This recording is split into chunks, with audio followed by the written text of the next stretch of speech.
തൃശൂരിലെ സദാചാര കൊലപാതകത്തിൽ കൊലയാളികളെ രക്ഷപ്പെടാൻ സഹായിച്ച രണ്ടുപേർ അറസ്റ്റിൽ. ചേർപ്പ് സ്വദേശികളായ ഫൈസലും സുഹൈലുമാണ് പിടിയിലായത്. അതേസമയം കൊല നടത്തിയ 8-അംഗ സംഘത്തിലെ ആരെയും ഇതുവരെ പിടികൂടാൻ കഴിഞ്ഞിട്ടില്ല.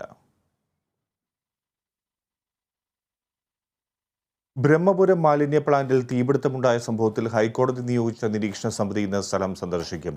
തദ്ദേശ ഭരണ വകുപ്പ് ചീഫ് എഞ്ചിനീയർ, ജില്ലാ കളക്ടർ, മലിനീകരണ നിയന്ത്രണ ബോർഡ് ചീഫ് എൻവയോൺമെന്റൽ engineer, corporation secretary, KELSA secretary എന്നിവരും ഇവിടെ എത്തും.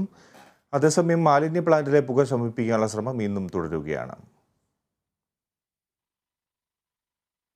ഇനിയൊരു ബ്രഹ്മപുരം ആവർത്തിക്കാതിരിക്കുന്നതിനായി ജില്ലയിലെ മാലിന്യ സംസ്കരണം സുഗമമാക്കാനുള്ള സമഗ്ര കർമ്മ പദ്ധതി അതിവേഗം നടപ്പിലാക്കുമെന്ന് മന്ത്രി പി രാജീവ്.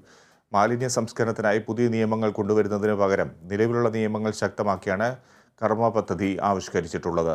ഇത് ലംഘിക്കുന്നവർക്കെതിരെ സോളിഡ് വേസ്റ്റ് മാനേജ്മെന്റ് നിയമം, പരിസ്ഥിതി സംരക്ഷണ നിയമം എന്നിവ പ്രകാരമുള്ള ശക്തമായ നിയമ നടപടികൾ സ്വീകരിക്കാനാണ് തീരുമാനം. ഏപ്രിൽ 10-നകം മുഴുവൻ വീടുകളിലും ഉറവിട മാലിന്യ സംസ്കരണം ഉറപ്പാക്കുന്നതിനുള്ള നടപടികളാണ് സ്വീകരിച്ചിട്ടുള്ളതെന്നും മന്ത്രി ഫേസ്ബുക്കിലൂടെ അറിയിച്ചു.